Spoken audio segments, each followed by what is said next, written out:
Boa noite a todos. Hoje a gente vai falar sobre a lei do amor, e quem desejar estudar um pouquinho mais sobre ela, está no Evangelho segundo o Espiritismo, capítulo 11º. E no Evangelho a gente encontra: o amor resume toda a doutrina de Jesus, porque é o sentimento por excelência. E os sentimentos são instintos elevados à altura do progresso realizado. No seu ponto de partida, o homem só tem instintos, mais avançado e corrompido só tem sensações, mais instruído e purificado tem sentimentos. E o amor é o requinte do sentimento. Então eu até coloquei em negrito aqui, porque o amor é o mais puro, é o mais evoluído sentimento. E desde aqui dos nossos primórdios, quando ainda éramos na era dos macacos, predominava o quê? O instinto. Conforme formos evoluindo, o sentimento vai se depurando. Então, no começo, instinto, depois a gente passa a ter sensações, até chegar no mais puro sentimento.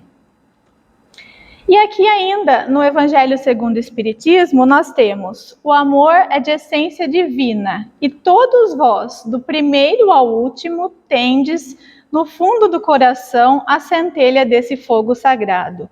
Então não importa se a pessoa tem atos ruins, atos bons para com o próximo, todos nós temos dentro da gente essa centelha divina do amor. E aí, de acordo com a filosofia grega, a gente tem os tipos de amor. Então tem o amor eros, que é de relacionamentos afetivos, que envolve romance, a paixão. O amor filia, que é amizade e companheirismo, sinceridade e reciprocidade. E o ágape, que é o amor por todos os seres. Esse é o amor que a gente almeja, o amor verdadeiro por qualquer ser da criação. E aí a gente tem, que o amor não é somente uma relação conjugal. Por exemplo, quando alguém planta uma semente, ela está colocando amor naquilo ali que ela está fazendo. Ela está se doando, ela está semeando o amor. Quando uma pessoa cozinha um alimento, ela também está demonstrando amor, colocando bons fluidos. E no nosso dia a dia, quando alguém, por exemplo, está triste, está bravo, a gente vai dar um abraço sincero, não precisa falar nada. Essa também é uma demonstração de amor. Quando a gente abraça uma pessoa que a gente não conhece, que a gente sente que está precisando de um abraço, é uma demonstração e tanto de amor.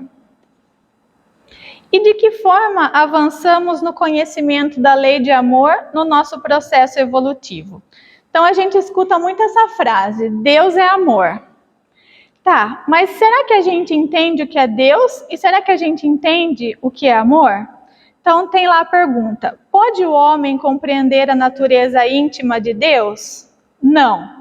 Falta-lhe para isso o sentido. Quando seu espírito não mais estiver obscurecido pela matéria e pela sua perfeição se houver aproximado de Deus, então o verá e o compreenderá.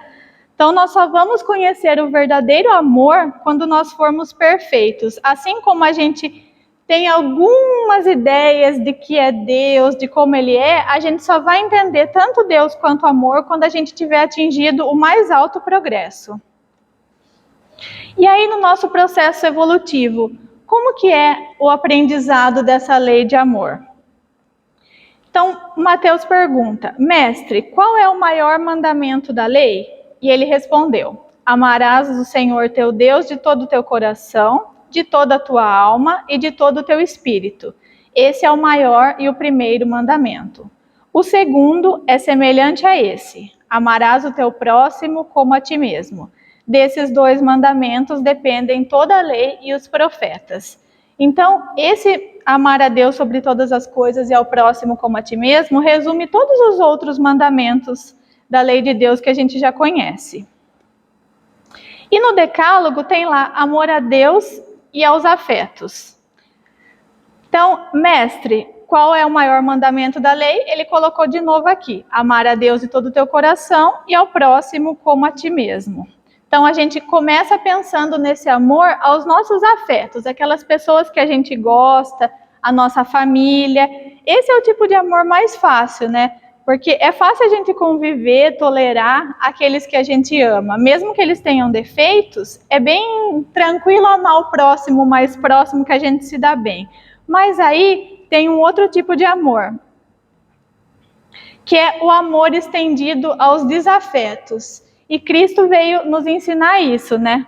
Amarás o teu próximo e odiarás o te... Ouvistes o que vos foi dito: amarás o teu próximo e odiarás o teu inimigo. Eu, porém, vos digo: amai os vossos inimigos e orai pelos que vos perseguem. Desse modo vos tornareis filhos do vosso Pai que está nos céus.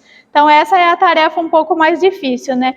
Amar os nossos inimigos. E por inimigos, a gente não entende só aquelas pessoas que a gente tem uma rivalidade, que nem antigamente tem aqueles inimigos que a gente queria ver a morte, mas sim aqueles que não têm as mesmas ideias que a gente, que não concordam com a gente nos nossos pensamentos. E é difícil, né, amar aquela pessoa que tem uma ideia política diferente da nossa, amar a pessoa que tem um comportamento diferente do nosso. E Jesus veio mostrar para a gente que a gente deve sim amar essas pessoas também, porque amar aquelas pessoas que nos agradam se torna uma coisa mais fácil. E aí Jesus também revela os desdobramentos da lei de amor, o amor estendido à família corporal. Então, não matarás, não adulterarás, não roubarás, não levantarás falso testemunho. Honra teu pai e tua mãe e ama o teu próximo como a ti mesmo. Então, a gente amando a nossa família corporal, né? Mesmo que sejam muitas vezes dentro da nossa família corporal a gente tenha aqueles desafetos, mas esse amor é estendido. Se a gente está nessa família, tem algum sentido. A gente não está encarnado à toa nessa família. Então, o primeiro convívio que a gente tem é na família, até depois a gente ir para a escola. O primeiro contato é com a nossa família. Então, está aí a primeira tarefa, que é amar a nossa família corporal. E depois, o amor que se amplia à família espiritual. Então ele perguntou: quem é minha mãe e meus irmãos? E repassando com o olhar os que estavam assentados ao seu redor, disse: eis minha mãe e meus irmãos. Quem fizer a vontade de Deus, esse é meu irmão, irmã e mãe. Nós sabemos que a família espiritual não necessariamente é a nossa família corporal dessa encarnação. Muitas pessoas que a gente encontra no decorrer da nossa existência são a nossa verdadeira família espiritual, são aquelas pessoas que estão ao nosso lado, que nos ajudam. Muitas vezes, quando a gente não tem o apoio dentro de casa. Então, esse amor também se estende a essa família espiritual, a esses afetos que a gente vem de longas datas. E quinto, o amor sem fronteiras como lei universal. Dou-vos um mandamento novo, que vos ameis uns aos outros. Como eu vos amei, amai-vos também uns aos outros. Nisso reconhecerão todos que sois meus discípulos, se tiver amor uns pelos outros. Esse amor sem fronteiras é aquele amor ágape, que não importa se é nossa família, se é nossa família espiritual, é amar cada pessoa, cada criatura, cada ser da criação. E o amor como caminho para nos religar e nos reunir ao Pai. Disse-lhe Jesus: eu sou o caminho, a verdade e a vida. Ninguém vem ao Pai a não ser por mim. Se me conheceis, também conhecereis meu Pai. Quem tem meus mandamentos e os observará é que me ama, e quem me ama será amado por meu Pai. Então o amor é a maneira da gente se aproximar de Deus, né? Se a gente quer entender realmente a essência desse amor verdadeiro, a gente tem que buscar a perfeição e a gente tem que buscar realmente o que é Deus, o que Ele espera de nós. A partir do momento que eu estou encarnada aqui, o que eu vim fazer aqui? Qual que é meu propósito? E agora eu vou passar um videozinho aqui, para depois a gente refletir.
Pode deixar apagado?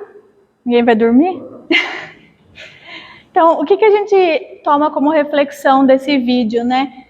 O porco-espinho estava lá isolado, ninguém queria ajudá-lo, talvez ele fosse até algum motivo de desafeto, mas alguém deu o primeiro passo de olhar para ele, de ver que ele poderia ser amado, de dar esse amor para ele, e de repente esse amor se espalhou entre todos, né? Então não é porque o meu próximo tem os defeitos, tem os espinhos, tem os problemas, que eu vou deixar de amá-lo, né? Sempre há um jeito, sempre há uma qualidade que a gente precisa enxergar no outro.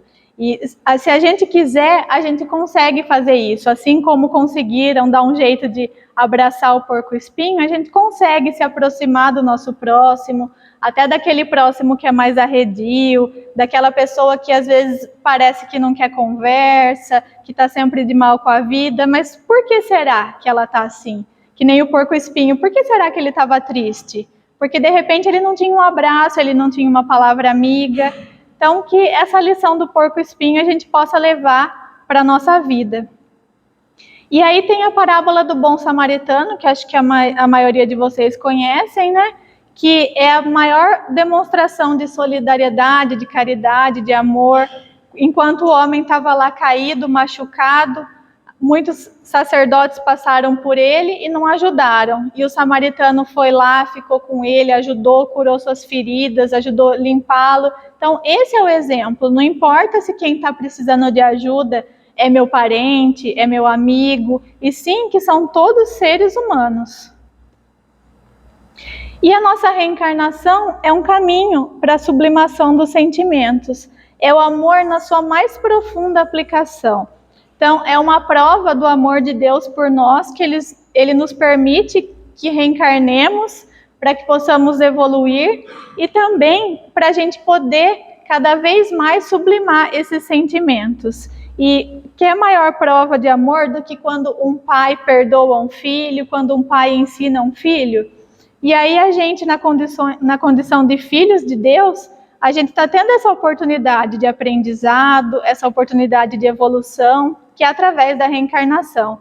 Então nós não podemos desperdiçar esse momento, o agora, mais uma encarnação. Quantas encarnações a gente já deve ter desperdiçado nos erros? Então agora é o momento da gente aproveitar, tentar praticar tudo aquilo que a gente vem aprendendo, né? Enquanto muitos estão esperando para poder reencarnar, a gente está aqui, a gente está com saúde, a gente pode trabalhar. Então, que a gente aproveite essa sublime oportunidade. Então, aqui novamente, o maior mandamento, que é resumido: amarás o Senhor de todo o teu coração e amarás o teu próximo como a ti mesmo. E o que é amar a Deus? Eu não posso amar a Deus se eu não respeito a criação. Como que eu vou amar? Se Deus criou tudo, como que eu vou amá-lo se eu não respeito os animais, se eu não respeito as plantas, se eu desmato, se eu não cuido do meu planeta? Então, para eu amar a Deus, eu tenho que respeitar cada ser da criação, independente de ser hominal, animal, e entender também as leis que o regem. Entender as leis de Deus são perfeitas. O que erra somos nós, né? Nós que não praticamos as leis de Deus. E se eu amo a Deus, com certeza eu vou amar o meu próximo, porque ele também é um ser da criação, né? E aí, quando a gente ama o próximo, a gente não faz aos outros o que a gente não gostaria que nos fizessem. Porque se eu amo alguém e eu não gosto, por exemplo, que alguém me ofenda, por que eu vou ofender o próximo? E mais ainda, eu diria que além de não fazer o que a gente não gostaria que não nos fizessem, é também tratar o próximo como ele gostaria de ser tratado. Porque às vezes eu sou uma pessoa falante e o meu próximo é uma pessoa que quer apenas um abraço. Então não adianta eu querer tratá-lo do jeito que eu sou. Eu tenho que enxergar no próximo também o que ele precisa nesse momento. Às vezes é igual o porco-espinho, só precisa de um abraço, às vezes ele precisa desabafar. E a lei de amor, ela substitui a personalidade pela fusão dos seres, extingue as misérias sociais, através da superação do egoísmo e da evolução. O egoísmo a gente sabe que é uma das chagas da humanidade, e quando a gente conseguir superar, realmente a gente vai praticar essa lei do amor e vai conseguir evoluir. Porque é impossível eu ser egoísta e amar meu próximo. Se eu sou egoísta, como que eu vou enxergar meu próximo necessitado? Se eu só me vejo, eu não consigo olhar para ele. E aí tem uma diferença, né, entre egossistema e ecossistema. Então, a consciência da interdependência torna imediatamente evidente que cada um de nós compartilha a responsabilidade por tudo que acontece e acontecerá no mundo. Nas figuras aí a gente pode ver, quando a gente só vê o nosso ego, a gente acha que a gente está no topo da criação, que nós somos mais do que qualquer outro ser humano, que nós somos melhores que os animais, que as plantas. Eu estou sempre no topo, eu só enxergo meu umbigo. Agora, quando a gente pensa em ecossistema, a gente vê que está tudo interligado. Nós precisamos estar em harmonia com a natureza nos ajuda, a gente precisa dos animais, a gente precisa das plantas, a gente precisa do nosso próximo. Tudo na natureza está em harmonia. Então, a gente tem que trocar essa palavra de egossistema para lembrar do ecossistema. E essa relação aí de interdependência. Nós somos espíritos individuais, somos seres únicos, mas somos interligados pelos laços de amor. Então, se a gente vive em sociedade, a gente está aqui para conviver com o próximo, para aprender com os erros, para aprender com os acertos dele. A gente não está numa ilha deserta sozinho. Todos somos interligados. E que a gente possa fazer essa ligação através dos laços de amor. Então, o egoísmo e o egocentrismo é a negação dos princípios cristãos, humildade e caridade. Se eu sou egoísta, eu não sou humilde, eu não sou caridoso. Eu não olho o meu próximo, porque eu só penso em mim. Pode ver que ali nessa figura, não sei se está bem nítida, mas ele está o quê? No centro ali do universo, né? Quando a gente pensa que a gente é único, que todo mundo depende da gente, a gente está sendo egoísta. E quando fala combati o bom combate, a gente pode interpretar também como vencer aos outros e vencer a si mesmo. Vencer a si mesmo o quê? Vencer as nossas defeitos, combater o egoísmo, o orgulho, para a gente poder praticar realmente o amor. E o egoísmo, ele é filho do orgulho e é o maior obstáculo à felicidade dos homens, porque dele vão derivar todos os outros defeitos, né? Se eu sou egoísta, geralmente eu sou mesquinho, eu sou orgulhoso, eu sou rancoroso, porque eu só penso em mim. Se eu sou egoísta, eu não amo o meu próximo como a mim mesmo. E aí, dele derivam, então, todos os outros defeitos. Por isso que a gente deve se esforçar para combatê-lo, né? E só o amor liberta a alma da solidão criada pelo egoísmo e pelo orgulho. Desenvolvendo e praticando o amor. Como que a gente vai, então, praticar esse amor, essa lei de amor que é tão falada, né? Primeiro, a gente tem que crescer em entendimento e compreensão, admiração das obras divinas. Quantas vezes nós acordamos e está um sol maravilhoso lá, a gente reclama que está muito sol, aí está chovendo, a gente reclama que está chovendo, a gente não para admirar as pequenas coisas, a gente não para admirar a criação, não para admirar uma flor. Então, começa a praticar esse amor admirando as obras divinas. A criação divina é perfeita. E muitas vezes também a gente só vai prestar atenção no quanto isso é importante quando a gente não tem mais. Quando falta chuva, que a gente vê o quanto ela é importante, por exemplo. E estudo e observação em benefício ao próximo. Eu preciso também observar o meu próximo, esquecer que eu existo às vezes para pensar também no próximo, tirar aquela parte que a gente mostrou no slide anterior de eu estar no centro do universo e observar, será que meu próximo precisa de mim? Ou será que quando ele vem falar comigo eu vou querer disputar quem tem mais problemas? E o amor ao próximo complementa o amor a Deus. Se somos todos filhos de Deus, a gente ama a Deus, então com certeza a gente ama o nosso próximo. E quais são os passos para a prática da lei de amor? Então, procurar desenvolver a inteligência. Mas a inteligência não é somente para ficar armazenada aqui. Se eu tenho a inteligência só para me promover. Não. Quantas pessoas a gente sabe que usaram da inteligência para descobrir vacinas, tantas descobertas que ajudaram a humanidade, né? E aí, com os espíritos simpáticos, é fácil, né? A gente intensifica o afeto. Quem a gente gosta, a gente pratica o amor intensificando o afeto, cada vez mais dando amor, dando carinho. Aos espíritos que nós somos indiferentes, dedicar atenção. Então, aquela pessoa que a sociedade ignora, né? Muitas vezes um pedinte na rua, a gente ignora, o porteiro que a gente passa e não fala bom dia. Então, tentar praticar, dedicando um minuto da nossa atenção. Se a pessoa está ali, por exemplo, pedindo um dinheiro, às vezes ela não quer só o dinheiro, ela quer sua atenção, que é uma palavra amiga, ela não é notada pela sociedade. A pessoa que está trabalhando, um sorriso muitas vezes salva o dia dela, né?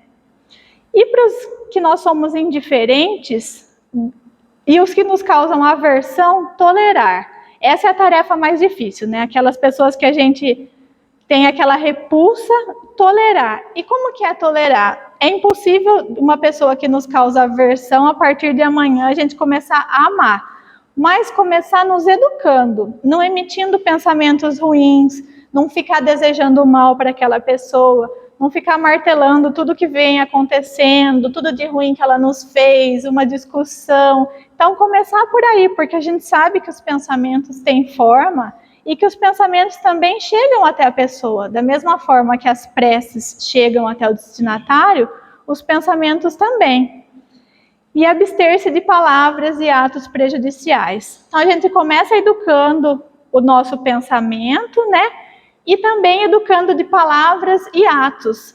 Numa discussão, por exemplo, eu posso evitar de falar uma palavra que vai piorar ainda a situação que não está legal. E mais ainda, evitar fazer algo que prejudique essa pessoa. Seguindo esses passos, a gente consegue cada vez mais amar ao nosso próximo. E aí tem um conto zen que um homem pergunta: mestre, o que fazer com uma pessoa que nos maltrata?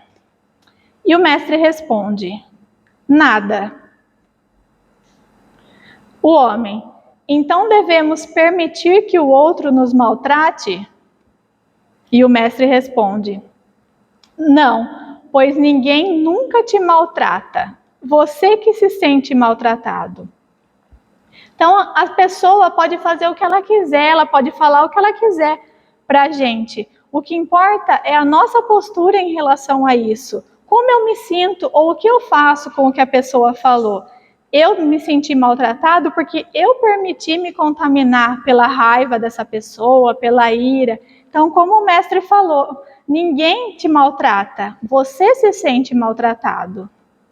Então, exemplificando esse conto zen, ninguém nos humilha, nós é que nos sentimos humilhados. Ninguém nos persegue, nós é que nos sentimos perseguidos. Ninguém nos ofende, nós é que nos sentimos ofendidos. Ninguém nos expõe, nós é que nos sentimos expostos. Ninguém tem o poder de nos fazer mal, nós é que ficamos mal com o que os outros fazem. Se a gente estiver em equilíbrio, se a gente estiver em outra sintonia, a pessoa pode estar de mau humor, pode falar o que ela quiser, que isso não vai nos afetar. Então, ninguém tem qualquer poder sobre você se você não quiser dar esse poder a alguém. Então, a nossa missão é aprender a amar aquele amor que a gente falou lá no começo, o amor ágape, o amor estendido a todas as criaturas. E a gente vai conseguir amar quando a gente tiver aliado o desenvolvimento da moralidade, que é das virtudes, e a inteligência, que é a fé raciocinada. E qual que é o maior exemplo de amor que já esteve na Terra? Jesus. Ele pregava, ele consolava, ele curava. O amor dele não se estendia só aos familiares. O amor dele era por toda a humanidade. Não importa se a pessoa era uma mulher da vida, se era um mendigo, qualquer pessoa, o amor dele estava além das fronteiras, né? Era realmente o amor ágape. E ele amava sem o ser, sem impor condições, né? O verdadeiro amor. Ele não era aquela pessoa que falava assim, eu te amo se você fizer tal coisa. Eu te amo se você me pedir desculpas. Eu te amo se isso. Não tinha condições. Ele amava por amar, simplesmente. E aí eu gostaria de deixar algumas reflexões para a gente, para cada um pensar sobre o que tem feito da sua vida, sobre tudo que foi falado aqui. Isso serve para mim também. Então, para reflexão, reconhecemos em nós espíritos imperfeitos e no nosso próximo a essência do amor divino, considerando mesmo aqueles que rejeitam ou ignoram o bem e a luz? Então, será que a gente, quando vê, por exemplo, um criminoso, a gente enxerga que ali tem uma centelha divina ou a gente quer fazer justiça com as próprias mãos? Ou quando é o nosso desafeto, será que a gente enxerga que ele é imperfeito, que ali ainda tem um amor divino que está para desabrochar? Identificando o amor de Deus na criação, interagimos segundo essa lei com os demais reinos da natureza? Tudo na natureza é perfeito. E aqui no nosso planeta, será que a gente está em harmonia com os outros reinos, com as plantas, com os animais? O que a gente está fazendo do nosso planeta? A gente está ajudando a preservar ou a gente está ajudando a destruir? No processo de transição pelo qual o nosso planeta atravessa, reconhecemos que o amor e o bem, em ação sempre, em tudo e para todos, é uma necessidade para o alvorecer de um mundo regenerado? Como todos sabem, nosso planeta está mudando para um planeta de regeneração. E nós estamos lembrando que o amor e o bem são necessários para que a gente continue habitando esse mundo de regeneração e para que a gente atinja outros mundos mais elevados? Ou ainda a gente quer a lei de Talião, a gente quer fazer justiça com as nossas próprias mãos? E essa é uma época, então, de reflexão e prática, para a gente aproveitar essa encarnação, essa oportunidade que a gente tem para refletir tudo que a gente está fazendo e colocar em prática. Não é do dia para a noite, a gente não vai sair daqui amando todo mundo, amando os nossos desafetos, mas começar a praticar aos poucos. Onde eu estou pecando? O que eu posso fazer de melhor? Como eu posso dar o meu melhor? E se eu estivesse precisando de amor? Se eu estivesse na situação daquela pessoa que está pedindo algo na rua, será que eu não esperaria um abraço, uma palavra amiga? E essa frase aqui que eu gosto muito, mais amor, por favor. Então é isso que a gente está precisando, de mais amor para que a gente consiga colocar em prática tudo aquilo que a gente vem aprendendo e para que a gente consiga entender a verdadeira essência divina e então atingir a verdadeira felicidade. Para encerrar, eu vou colocar uma música que tem tudo a ver com a nossa palestra e que a gente aproveite essa música, essa melodia, para poder já vibrar pelo próximo, já ir se conectando com a espiritualidade, para depois passar para os passes.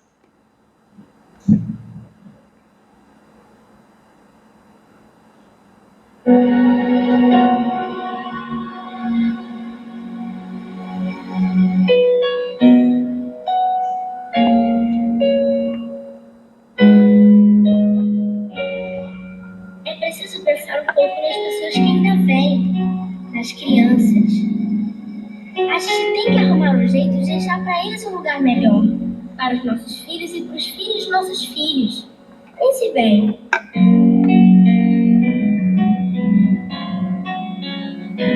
Deve haver um lugar dentro do seu coração, onde a paz brilhe mais que uma lembrança.